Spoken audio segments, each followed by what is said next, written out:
नमस्कार बंधुओं। आज कर्क राशि के विषय में विस्तार से चर्चा करेंगे। अभी हाल में ही 2-3 ग्रहों का परिवर्तन 12 जुलाई तक कर्क राशि के लिए बहुत अच्छा विशेष फल देने वाला आ रहा है।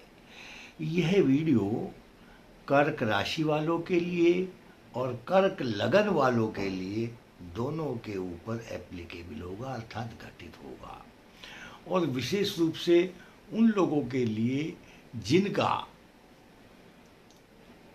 पुष्य नक्षत्र है, आश्लेषा नक्षत्र है और पुनर्वसु का अंतिम चरण है, उनकी कर्क राशि होती है।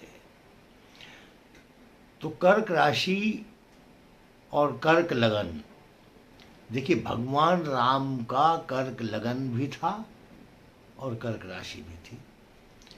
तो भगवान राम की बात आई है तो भगवान राम के मंत्र से ही इस वीडियो को मैं प्रारंभ करता हूँ।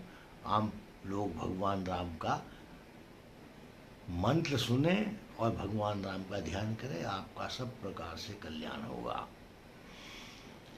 नीलांबुज श्यामल कोमलांगम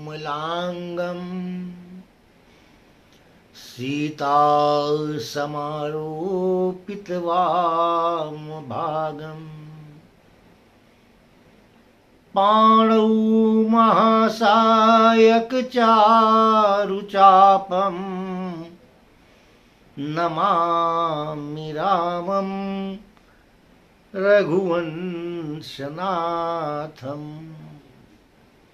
भगवान राम की कृपा आपके ऊपर बनी रहे। तो कर्क राशि के लिए एक तो बुध आपकी राशि में आने वाले हैं और शुक्र भी आपकी राशि में चल रहे हैं और दशम स्थान पर आपके मंगल हैं। तो हमारे ज्योतिष शास्त्र में एक बहुत अच्छा श्लोक आता है, बुधो शुक्रो केंद्रे अस्ति अस्ति केंद्रे बृहस्पति दशमे अंगारको यस्य स जातक कुल दीपका। जिसका बुध शुक्र लगन में होता है या केंद्र में बृहस्पति होता है और दशम में मंगल होता है, वह राजाओं के समान होता है। वह उच्च अधिकारी बनता है, मंत्री बनता है, सेक्रेटरी बनता है, चीफ सेक्रेटरी बनता है, न्यायाधीश बनता है, बहुत बड़ा उच्चाधिकार प्राप्त करने वाला होता है। महामंडलेश्वर योग इसको कहते हैं। देखिए प्राचीन काल में महामंडलेश्वर होते थे। आजकल अब मैं तो उत्तराखंड में रहता हूँ, जैसे हमारे यहाँ गढ़वाल मंडल, कुमायूं मंडल, 2 मंडल बने हुए हैं। तो इनके मंडल में कमिश्नर होते हैं कि ये गढ़वाल मंडल के कमिश्नर हैं, ये कुमायूं मंडल के कमिश्नर हैं। तो मंडलाधीश, एसडीएम, तहसीलदार, सीडीओ, इस टाइप के जो अधिकारी होते हैं, या सीजेआई, सीजीएम, न्यायाधीश भी बनाता है मंगल।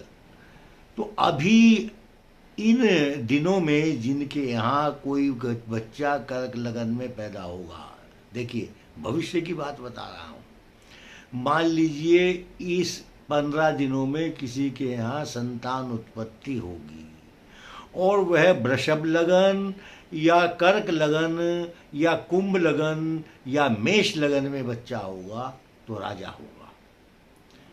क्योंकि जो वह हमने शुरू में श्लोक बोला है, बुधो शुक्रो केंद्रे अस्ति अस्ति केंद्रे बृहस्पति दशमे अंगारको यस्य स जातक कुल दीपक। तो जो भी लगन अभी हमने बताए, मेष लगन हो, वृषभ लगन हो, कुंभ लगन हो, वृश्चिक लगन हो और या आपका कर्क लगन हो, इसमें उत्पन्न होने वाला जातक राजा होता है। देखिए जब भगवान राम का जन्म होता है, जो ज्योतिषी लोग हैं सब लोग जानते हैं, चैत्र मास के शुक्ल पक्ष की नवमी तिथि को दिन में 12 बजे भगवान राम का जन्म होता है। तो जब भी 12 बजे चैत्र मास के शुक्ल पक्ष की नवमी, जब नवरात्र का नवमी तिथि आती है, तो 12 बजे कर्क लगन ही होता है।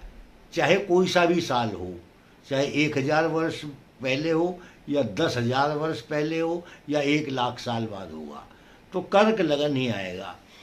तो एक जगह लिखा हुआ मैंने किसी शास्त्र में पढ़ा था, महामंडलेश्वर योग था अभिजित समय ललाम, कौशल्या के धाम में प्रकटे शोभा नाम। तो अभिजित मुहूर्त भी इसको कहते हैं, जो 12 बजे ठीक आता है।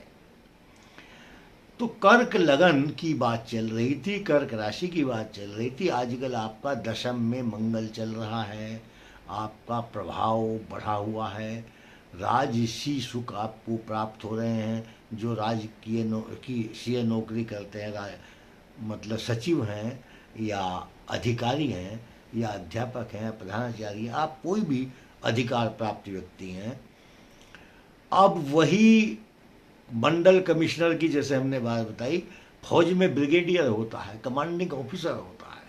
तो दशम मंगल, अब जो यह दशम मंगल है आपके प्रभाव को बढ़ा रहा है। चतुर्थ भाव में आपकी दृष्टि है, आप भूमि, भवन, मकान, जमीन, सवारी, प्रॉपर्टी, उद्योग कोई ना कोई लगाएंगे, या आपको खरीदोगे या आप अपने बच्चों के नाम करोगे। तो दशम मंगल आपको बहुत बड़ा लाभ देने वाला, चाहे आप होटल बनाएं, चाहे आप कोई उद्योग लगाएं, कोई भी आप काम करते हैं तो उसमें आपको लाभ होगा। अब हम संतान भाव की बात करते हैं। आपके लगन से 11वें स्थान गुरु, और वहाँ शुक्र जो हम अभी बताए थे वह आपकी राशि में है। आय स्थान के जो स्वामी हैं, सोर्स ऑफ इनकम के स्वामी आपके लगन में हैं, और बुध भी वही है। तो आपकी वाणी में भी सरस्वती का वास रहेगा। आप जिससे अपनी बात रखोगे वह बात आपकी ध्यानपूर्वक सुनेगा भी, उसका मनन भी करेगा। लेकिन माइनस पॉइंट कहाँ है? आपका अष्टम भाव का स्वामी, मृत्यु भाव का स्वामी शनि होता है, कर्क राशि हो या कर्क लगन हो, और यह अभी वक्री 29 तारीख से हो रहे हैं। तो वक्र गति का शनि 50% आपके सप्तम भाव का फल देगा, 50% आपको अष्टम भाव का फल देगा, क्योंकि रेट्रोग्रेड मोशन में कर्क और मकर और कुंभ दोनों राशियों का फल, अर्थात कर्क राशि वालों के लिए सप्तम भाव का भी और अष्टम भाव का भी फल प्राप्त होगा। तो जिनकी धर्म पत्नी बीमार चल रही थी, आप कर्क लगन की महिला हैं या कर्क राशि की महिला है, तो आपके पति को जो स्वास्थ्य में कष्ट चल रहा था, उस कष्ट की निवृत्ति होगी। कब तक होगी? अब से नवंबर तक। फिर वह कष्ट दोबारा आ जाएगा। जब वह आएगा उसका उपाय करना। फिलहाल राहत मिलेगी स्वास्थ्य में। आपके कमर में या पैरों में जो दर्द चल रहा था वह अब कम हो जाएगा। सोर्स ऑफ इनकम आपके बढ़ेंगे, और जो 11वें स्थान बृहस्पति हैं वह आपके संतान की विद्या बुद्धि के लिए बहुत उत्तम है।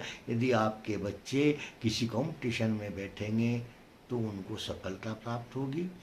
और जो नवविवाहिता हैं या नवविवाहित वर वधू हैं, पति पत्नी हैं कर्क राशि के, और आपके यहाँ आप संतान का विचार प्लानिंग कर रहे हैं, तो यदि आपके पति की कुंडली में बृहस्पति मजबूत होगा तो पुत्र होगा, और यदि शुक्र प्रबल होगा तो कन्या होगी, और यदि दोनों की कुंडली में द्विस्वभाव राशि होगी तो जुड़वा बच्चे भी हो जाते हैं, ट्विंस जिसको हम कहते हैं। तो कर्क राशि वालों के लिए संतान सुख का भी ग्रह चल रहा है। जिनके घर ऑलरेडी संतान है उनके संतान के भी मंगल कार्य हो सकते हैं। बच्चे का विवाह हो, किसी का बेटी का विवाह हो, संतान की विद्या बुद्धि संबंधी कोई भी टेंशन हो वो आपकी दूर हो जाएगी, और आपके हर प्रकार से धन वृद्धि के योग, सुख वृद्धि के योग चल रहे हैं। इस वीडियो में बंधुओं इतना ही। आपको वीडियो अच्छा लगा हो प्लीज़ इसको लाइक करें, शेयर करें, सब्सक्राइब करें।